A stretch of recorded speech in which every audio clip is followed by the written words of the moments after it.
क्या है कि भविष्य भी उनके आधार पर, नशा मुक्त पंजाब बनेगा तो युवाओं के आधार पर ही बनेगा। स्कूल के बच्चे, कॉलेज के बच्चे, विश्वविद्यालय के बच्चे अगर ये हमसे जुड़ गए और इन्होंने ही केवल ध्यान लिया तो 5 साल बाद परिणाम तो सामने दिखना ही है।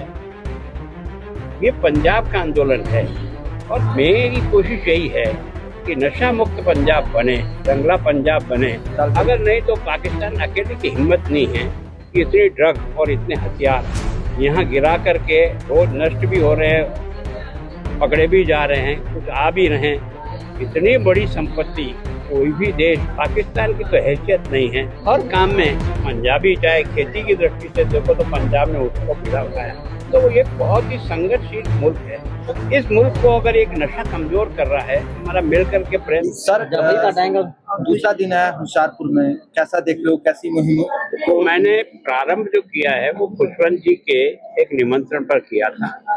जब इन्होंने दिसंबर 24 में यहाँ आया ही था, इन्होंने कहा मैं एक नशा मुक्त पैदल यात्रा हर साल करता हूँ और मेरी जो है पद यात्रा आपकी बार भी 9, 10, 11, 12, 4 दिसंबर को है। तो मैंने कहा अगर आपकी है तो मैं भी आपका कहीं न कहीं ज्वाइन करूँगा। तो मैंने इनके साथ फोजा सिंह जी के घर से ज्वाइन किया और लगभग 16-17 किलोमीटर में 2 दिन में चला। तब मुझे गांव के लोगों का समर्थन, महिलाओं का समर्थन, बच्चियों का समर्थन देख के लगा कि समस्या बहुत ही गंभीर रूप ले रही है। जनता का सहयोग है। अब इस जनता के सहयोग में अगर हम भी अपनी कुछ मेहनत करें तो इसको जन आंदोलन बना सकते हैं। और उसके बाद मैंने भी 6 दिन की लगातार पैदल यात्रा की। सर, युवाओं का इसमें कैसा योगदान? निश्चित रूप से देखो, सहयोग क्या है कि भविष्य भी उनके आधार पर, नशा मुक्त पंजाब बनेगा तो युवाओं के आधार पर ही बनेगा। स्कूल के बच्चे, कॉलेज के बच्चे, विश्वविद्यालय के बच्चे अगर ये हमसे जुड़ गए और इन्होंने ही केवल ध्यान लिया तो 5 साल बाद परिणाम तो सामने दिखना ही है। तो हमने उनके भी सारे वीसी को सबको बुलाया। सारे दोनों मुख्यमंत्री उस दिन चंडीगढ़ की उस रैली में थे, दोनों गवर्नर उसमें थे, सारे अधिकारी उसमें थे। तो ये आंदोलन कोई गवर्नर आंदोलन नहीं है, न किसी पार्टी का आंदोलन है, ये पंजाब का आंदोलन है। और मेरी कोशिश यही है कि नशा मुक्त पंजाब बने, रंगला पंजाब बने। उसमें ये बहुत बड़ी मदद कर सकता है हमारे विकास के लिए, लॉ एंड ऑर्डर सारी को कंट्रोल करने के लिए, क्योंकि यही एक ऐसी कमी हमारे में जो दूसरे देशों ने डाला है। वो चाहते हैं कि यहाँ का युवा का कमजोर हो तो देश कमजोर हो। सर, आप मानते हो कि विदेशी ताकतें जो है पंजाब को नशे में डाल, अगर नहीं तो पाकिस्तान अकेले की हिम्मत नहीं है कि इतनी ड्रग और इतने हथियार यहाँ गिरा करके रोज नष्ट भी हो रहे हैं, पकड़े भी जा रहे हैं, कुछ आ भी रहे हैं।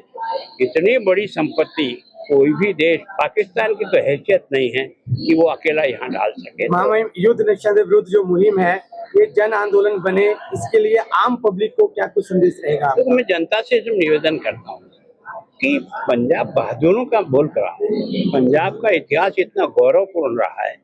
यहाँ की धर्म और संस्कृति को बचाने के लिए तो बलिदान हुए हैं। राजा रणजीत सिंह जी के समय से लेकर के देश के लिए जिस प्रकार के लोग लड़े मरे हैं, फौज में भी आज जितने सैनिक यहाँ हैं, एक तरह से देश के हर काम में पंजाबी, चाहे खेती की दृष्टि से देखो तो पंजाब ने उसको बीड़ा उठाया। तो ये बहुत ही संघर्षशील मुल्क है। इस मुल्क को अगर एक नशा कमजोर कर रहा है तो हमारा मिलकर के प्रयत्न होना चाहिए ताकि हम इसको परास्त कर सके, हमारे नौजवान पीढ़ी को बचा सकें और आने वाली जो बहादुर हमारे नौजवान हैं वो देश के लिए, समाज के लिए एक एसेट बने। सर, कई लोग को मार दिया गया है, तो किस तरह देख रहे हो बॉर्डर एरिया पर? देखो क्या है कि मैं सोचता हूँ कि इसमें भी जब छानबीन होगी तो कोई न कोई ड्रग का कारण निकलना चाहिए। मेरा मन कहता है कि कोई न कोई ऐसा कुछ होना चाहिए कि इसमें अंततोगत्वा जा करके ड्रग की तस्करी करने वाले लोगों को ही कहीं न कहीं कोई सामान गिरा होगा या ले जाना होगा, उसके लिए शायद उन्होंने किया होगा, पता लगेगा। अभी तो एकदम जब तक छानबीन पूरी कर वीडियो मुलाजमों की भी आती है तो